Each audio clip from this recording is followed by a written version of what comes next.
winner of Britain's Got Talent 2024 is Sydnie Christmas! Not everything that glitters on stage is gold. Sometimes it's a carefully crafted illusion. What if everything you thought you knew about Sydnie Christmas was just a polished surface hiding a storm beneath?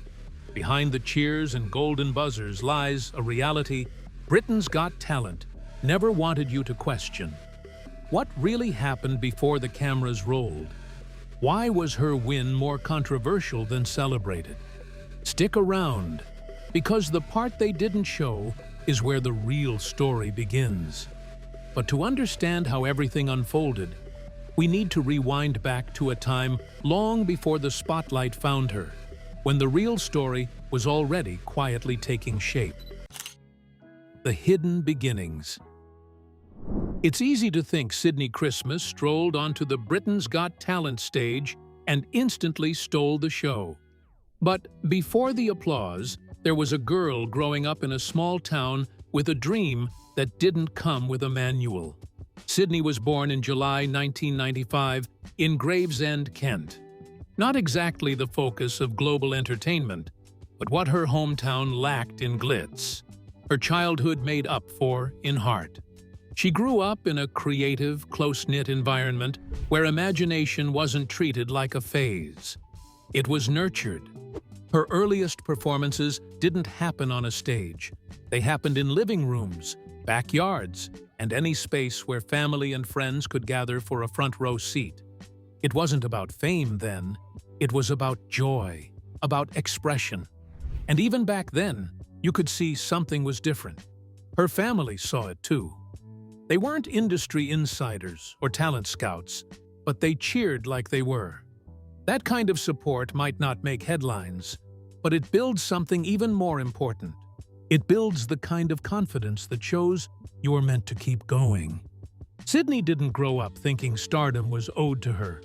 She grew up knowing she had to earn it, and that she had people in her corner who believed she could.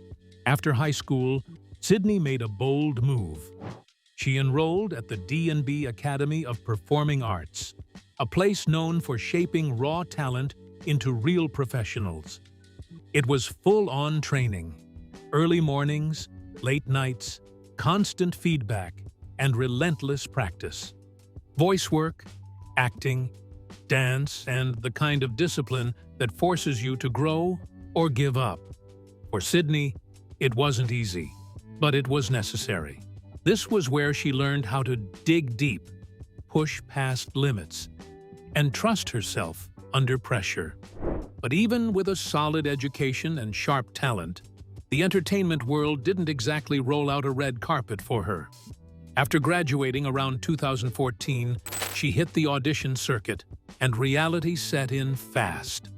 Sydnie came close to landing a few roles, but none of them ever stuck. Some auditions ended with a polite callback that led nowhere, while others didn't even make it past the first round. Those quiet letdowns began to stack up. She had the skills, the drive, and the training. But the industry? It wasn't biting. And so came the grind. To keep performing, she turned to cruise ships. Not everyone realizes how demanding that world can be. Sydnie joined casts aboard massive ships like the Independence of the Seas and Quantum of the Seas, starring in shows like Grease and Stage School. Days were long, the schedule was tight, and she often lived in shared cabins with barely enough room to stretch out. Makeup calls came early, curtain calls came late, and between rehearsals and back-to-back shows, there was barely time to catch her breath. But she kept going. Because performing, even under fluorescent lights on a moving ship, was better than sitting still. When she wasn't at sea, Sydnie worked back home in a local gym. Not training clients or teaching classes, she was on the front desk. A 0-hour contract meant shifts weren't promised, so she took what she could. Early mornings, long days, answering phones, and booking appointments, all while still dreaming of bigger stages. There was something humbling about that, being the person who checks people in while secretly carrying this fire to be on a big stage. None of this was glamorous, but all of it mattered. Because behind every wow moment on national TV, there are years like these, years that teach you patience, work ethic, and how to stand tall when the doors don't open right away. Those cruise ship gigs, those gym shifts, the missed chances, they were all chapters in a story that wasn't about luck, but about staying ready. The truth is, Sydnie Christmas wasn't an overnight success. She was a decade in the making, and that decade tells you a lot more than the standing ovation ever could. Before Sydnie could claim her moment on the Britain's Got Talent stage, there was a long, winding journey filled with unexpected turns and quiet hustle. Let's take a closer look at how that story really unfolded. Hidden talent. For Sydnie Christmas, what seemed like an overnight success was actually a long journey, filled with twists, waiting, and late-night rehearsals. Her professional journey began not with fanfare, but with a role that many might have overlooked. Sydnie's West End debut came in Lazarus, a musical co-written by David Bowie and playwright Enda Walsh. It wasn't a leading role. She played one of the teenage ensemble characters, but it was a meaningful start. The production itself was critically acclaimed and experimental, and Sydnie soaked up everything she could. The truth is, while Lazarus didn't make her a household name, it did give her a real taste of what it meant to work in high-stakes theater. Long days, complicated choreography, voice prep, and an audience that expected more than just talent. They wanted magic. And delivering that kind of magic takes more than good vocals. It takes endurance. But that was only the beginning. While many young artists dream of headlining major productions right out of the gate, Sydnie's path looked very different. After Lazarus, she moved into a series of ensemble and swing roles, and one of the most significant chapters of her theater life played out in Bochum, Germany. That's where she joined the cast of Starlight Express, one of the most unique and physically demanding musicals in the world. Sydnie wasn't brought in to star right away. She began as a swing, essentially the theater world's version of a utility player. That meant learning multiple roles, being ready to step in for others at a moment's notice, and never quite knowing which part she'd be playing on any given night. It was challenging, physically intense, and mentally demanding. And yet, night after night, she showed up, learned, performed, and grew. It wasn't glamorous, but it was crucial.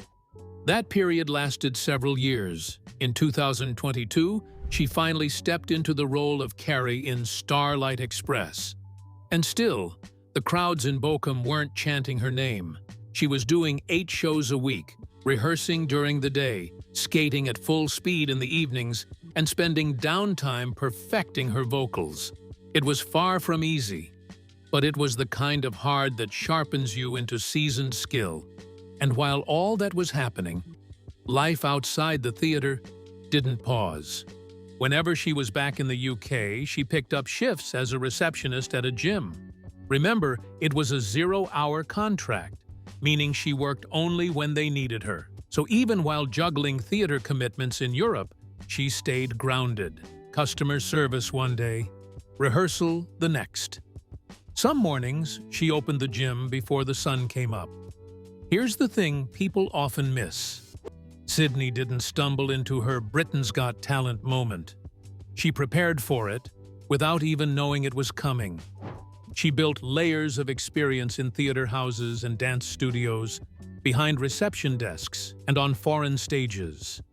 Years of repetition, rejection, and real growth. She was building something solid, even when it felt invisible. You see, she wasn't an overnight sensation. Those big audition room moments you see on TV, they were built on years of smaller, quieter ones that most people never saw. And that's the contrast that defines her story. While the world may have discovered Sydnie on Britain's Got Talent, the truth is, she'd been ready for a long time. All she needed was the right spotlight. By the time Sydnie stepped onto that famous stage, most people only saw the smile and the spotlight. But what happened behind the scenes told a much deeper story. The BGT audition, what you didn't see. When Sydnie Christmas stepped onto the Britain's Got Talent stage, the version of her that viewers met was already neatly packaged. Wide-eyed, humble, soft-spoken, and visibly overwhelmed. It took less than 2 minutes for the audience and eventually Amanda Holden to fall head over heels for her. But if you blinked, you missed something important. What we saw was a glimpse into Sydnie's life, trimmed down into one emotional audition. She sang Tomorrow from Annie, the classic Broadway musical. Sydnie's voice started out shaky, but grew stronger with each note, building into something confident and powerful. The audience sat up. Amanda Holden's eyes widened. A few camera cuts later, the golden buzzer fell. Gold confetti rained down as Sydnie cried. Amanda hugged her, and the producers had their viral moment. To millions watching at home, it looked like magic. But what most people didn't realize was that this wasn't a fairy tale. It was a plan.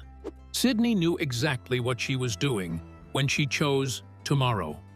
That song, with its simple melody and hopeful lyrics, wasn't about vocal acrobatics. It was about vulnerability, about taking a risk by being emotionally bare on stage.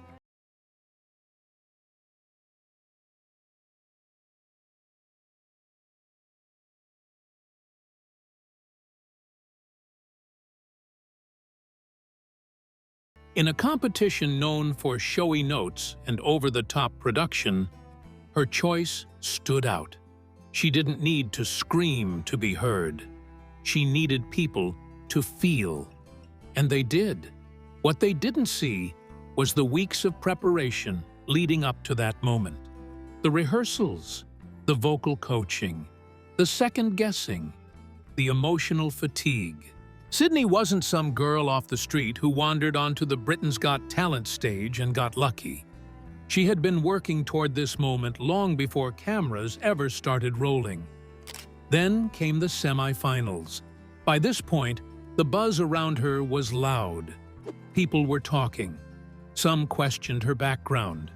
To them, her story didn't quite fit the typical underdog mold. But instead of shrinking away from that noise, Sydnie responded with a song. Her semi-final performance of My Way was, in many ways, the boldest move of her journey on the show. The song is iconic, almost sacred, and risky for any contestant. But Sydnie wasn't trying to play it safe. She was speaking directly to the critics. I Did It My Way wasn't just a lyric, it was a message. It was also a masterclass in control and restraint. She didn't oversing. She didn't force emotion. She let the story of the song sit on her shoulders as if it were her own. And that paid off. That night, she walked away with 37.9% of the public vote, comfortably winning the round. But it was the final where things really clicked into place. Her song of choice was Somewhere Over the Rainbow. The song means hope and light, which is something I want. Oh. At first glance, it seemed like a sweet closer. But peel back the layers, and you'll see it was a highly calculated move. That song wasn't chosen at random. It was strategic, maybe even genius. First, it showcased her range. The soaring notes allowed her to remind the audience and the judges that she wasn't a one-trick pony. She could do more than sing softly and cry. She could hit notes that made you sit up straight. Second, the song has an emotional history. Everyone knows it, but few performers can carry its weight without sounding cheesy or forced. Sydnie walked that line carefully, delivering a performance that felt both familiar and fresh. Somewhere Over the Rainbow wasn't about proving something. It was about connection.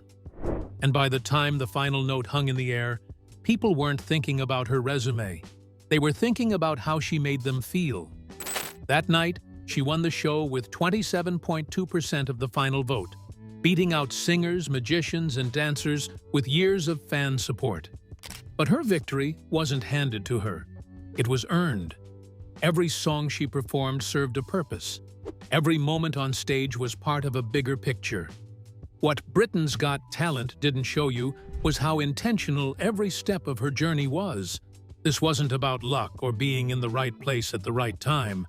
It was about knowing when to be soft, when to be strong, and when to silence the noise with a note so pure, it didn't need explaining. Once she was crowned the winner, she broke down and said, "I don't know what to say. I cannot believe the amount of love I've felt since it aired. It's absolutely, oh my God, I am overwhelmed with love, and I wish for one day that everyone feels the way I do. It's amazing, thank you so much." That's what made her different. Not the tears, not the buzzers, not even the confetti. It was the quiet confidence of someone who had waited a long time to be seen and finally found the perfect stage to say, "This is who I am." Winning should have been the final word. But for some viewers, it was only the beginning of a bigger conversation. The controversy, fixed claims, and backlash. Sydnie Christmas may have walked away as the winner of Britain's Got Talent, but she didn't walk away untouched. The morning after her victory, headlines told two very different stories. One side celebrated a powerful vocalist with a Broadway-worthy belt. The other? It raised eyebrows and accusations. The fixed claims came fast. Many viewers dug into her background: West End credits, cruise ship stints, Starlight Express in Germany, and argued she had too much professional polish, unlike the ordinary contestants. They weren't entirely wrong. Sydnie had spent years grinding it out in the theater world, but to some viewers, especially those tuning in to see an underdog rise from nowhere, her experience felt like cheating. They questioned whether the show had given her an unfair edge over other contestants. Social media took that question and ran with it. Comments flooded platforms like Twitter and TikTok. Some users posted side-by-side comparisons of her past performances and her BGT appearances. Others accused the producers of setting her up to win all along, pointing to her emotional backstory and prime placement in the show's lineup. And then came the headlines.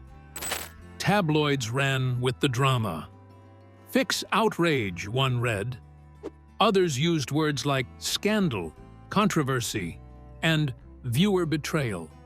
To some, her win was the story of a hard-working singer finally getting her flowers. To others, it felt like a bait and switch. The sentiment was split, but the noise was overwhelming. For Sydnie, all of it hit hard. In an interview shortly after her win, she admitted that the backlash left her feeling crappy. She didn't sugarcoat it. It wasn't easy seeing people question her authenticity or accuse her of taking a shortcut. As someone who had been hustling behind the scenes for years, those comments cut deep. She said what hurt the most was the idea that everything she brought to the stage, her raw emotions, her vulnerability, her joy, was seen as part of a script. She wasn't playing a role. She was being herself. And somehow, that wasn't enough for everyone. In the same interview where she opened up about her pain, she also expressed gratitude. "I'm new to all the attention. The fixed speculation is just not true. Everything has been genuine, and I've said my truth. So saying it's not is questioning me. There's nothing that breaks my heart more than to see the doubt. It makes me feel really crappy. It's soul-destroying. But there's nothing I can do to change their minds, so I've had to separate myself. I'd love to speak to them, but they are so angry. So there's nothing more I can do," she stated. So her win wasn't perfect, It wasn't wrapped up in a neat little bow, but that's what made it real. Sydnie's story isn't about being flawless. It's about being honest. And when the dust settled, that honesty spoke louder than any rumor ever could. Now, for most people, winning Britain's Got Talent would be the grand finale, more like the big, shiny bow at the end of the story. But for Sydnie, it was something else entirely. Beyond BGT, the rise of Sydnie Christmas. Winning Britain's Got Talent may have been her big break, but it definitely wasn't her final act. If anything, it was the launchpad. Right after the lights dimmed and the glitter settled, Sydnie Christmas found herself singing for royalty. Literally. She took the stage at the Royal Variety Performance in November 2024, in front of King Charles III, performing a bold, unexpected version of Imagine Dragons' Believer at the legendary Royal Albert Hall. It wasn't some routine follow-up appearance. This was an event that's historically reserved for the crème de la crème of UK talent. But that was only the beginning. Not long after, she dropped her debut album, My Way. And to say it made waves would be selling it short. The album quickly climbed to the top of the iTunes Pop Albums chart in both the UK and the US. A clear sign that she wasn't coasting on reality TV fame, she had real fans. Then came her Me Way Tour, a series of sold-out shows across the UK. This wasn't a recycled talent show setlist. Sydnie built something more personal. At every stop, she brought the same heart and soul we saw on BGT, but with an extra layer: storytelling. In between songs, she opened up about her journey, her insecurities, and the whirlwind that followed her win. And while the music side of her career was blooming, her theatrical roots came calling too. In what felt like the perfect twist, Sydnie landed the role of Cruella de Vil in 101 Dalmatians the Musical, set to run at the Eventim Apollo in London. The show kicks off July 18th and marks her first major return to the stage since her pre-BGT theater days. The role of Cruella is bold, flashy, and a little unhinged, exactly the kind of role that lets an actor flex both voice and presence. And Sydnie seemed more than ready. In an interview, she joked, "There's a bit of me that I see in Cruella," hinting at how much fun she was about to have. It's not just another gig.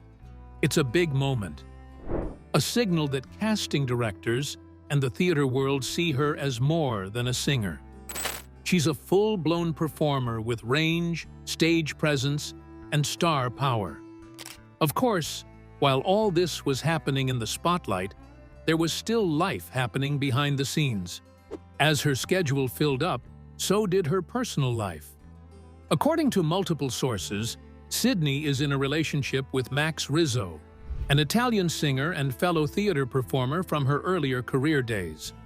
Well, Sydnie hasn't gone deep into details publicly. Instead, she is proving that she is more than a moment. She's building something that lasts.